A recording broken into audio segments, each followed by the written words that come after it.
Hello everyone. तो फिर से मैं एक बहुत ही इम्पोर्टेंट टॉपिक को लेकर आया हूँ।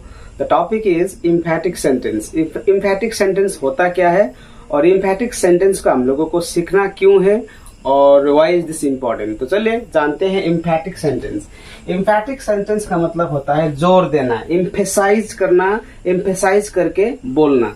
जैसे कि आपको बोलना है कि मेरे पास जरूर समय है, मेरे पास जरूर एक दोस्त है, मेरे पास एक जरूर घर है, या फिर मेरे पास जरूर एक घर था, या फिर मैंने ही उसे देखा, या फिर आपको बोलना है कि उसने ही मुझे कहा। तो this kind of sentences are considered emphatic sentence. तो चलिए जानते हैं किस तरह से हम लोगों को इम्फैटिक सेंटेंस बनाना है।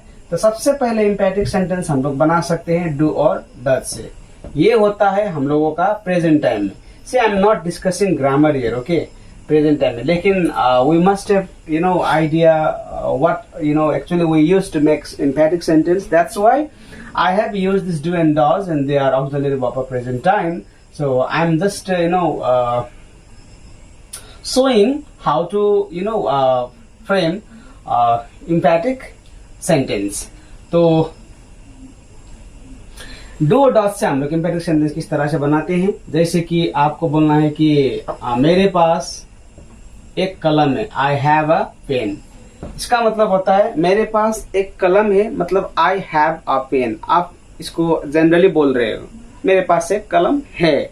लेकिन अगर आपको बोलना है कि मेरे पास जरूर एक कलम है, this time you are emphasizing, तो इस सेंटेंस को इम्फैटिक सेंटेंस बोला जाता है। तो इसका इम्फैटिक सेंटेंस होता है I do have a pen.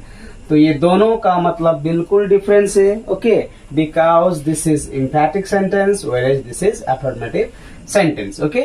सो यहाँ पर है मेरे पास एक कलम है, सिर्फ आप ये बोल रहे हो, जबकि यहाँ पर आप बोल रहे हो कि मेरे पास जरूर एक कलम है, ओके। तो आपको इस तरह से नहीं बोलना है कि मेरे पास एक कलम है हो, इस तरह से आपको नहीं बोलना है। I do have a pen, if you say, then your partner will understand that yes you do have.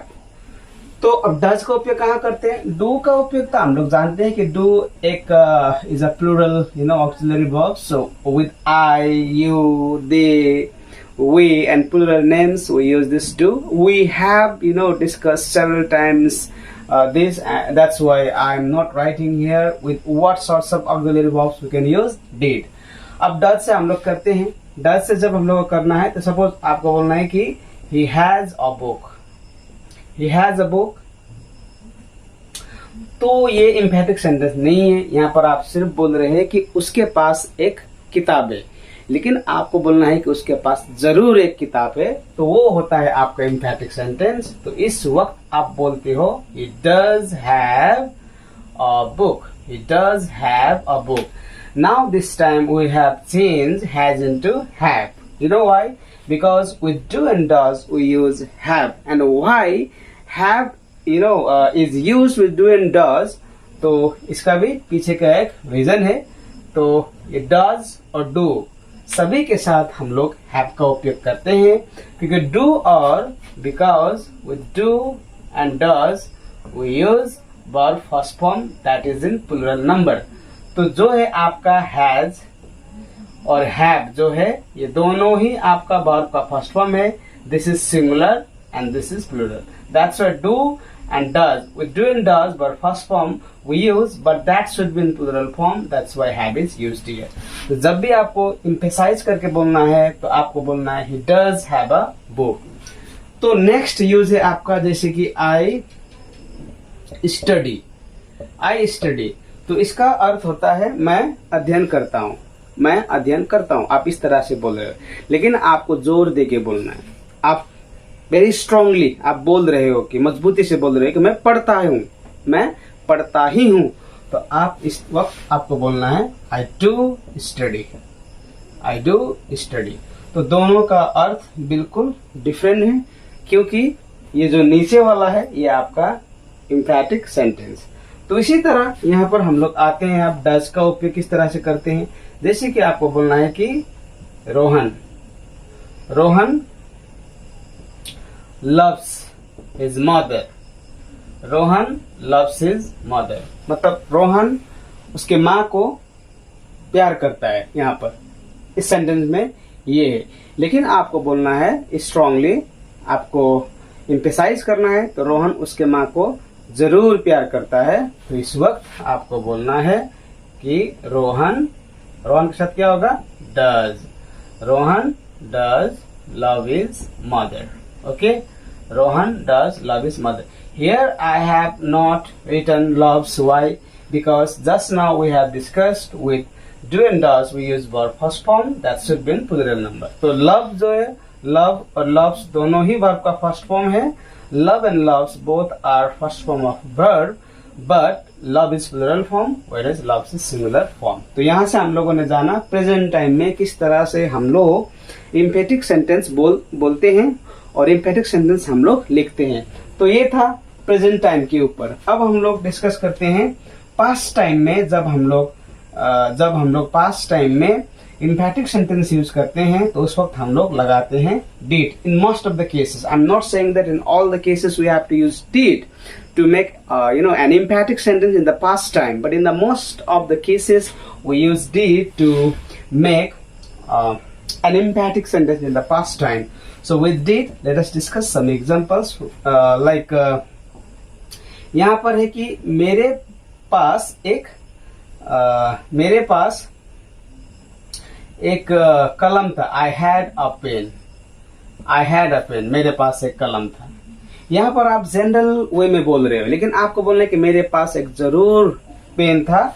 तो इस वक्त आपको बोलना है कि I did have a pen। इस तरह से आपको बोलना है। ये हुआ आपका एम्फेटिक सेंटेंस। अब did do और does की तरह सिंगुलर प्लूरल नहीं है। Did is singular and plural both. That means with both types of subjects, either singular or plural, we use did, right? Because did acts as a singular verb. Did acts as a plural verb. So with both types of subjects, we use did. तो ये था हम लोगों का position में। जैसे कि यहाँ पर ये जो पोजीशन वाला केस है, ये आपका एक्शन वाला केस। तो डीड का यूज हम लोगों ने देखा पोजीशन में। ध्यान रहे, हम लोग सीख रहे हैं emphatic sentence. And emphatic sentence हम लोगों को किस तरह से बनाना है, that thing we are learning, right? Okay, तो एक्शन में अब हम लोग डीड से किस तरह से यूज करते हैं पास्ट में। एक्शन में डीड से किस तरह से बनाते हैं, जैसे कि आई प्लेड फुटबॉल। आपको बोलना है आई प्लेड फुटबॉल। इसका मतलब क्या होता है, मैंने फुटबॉल खेला पास्ट टाइम में। लेकिन आपको बोलना है कि मैंने फुटबॉल जरूर खेला, मतलब आपने जरूर खेला। Very strongly you are saying this sentence.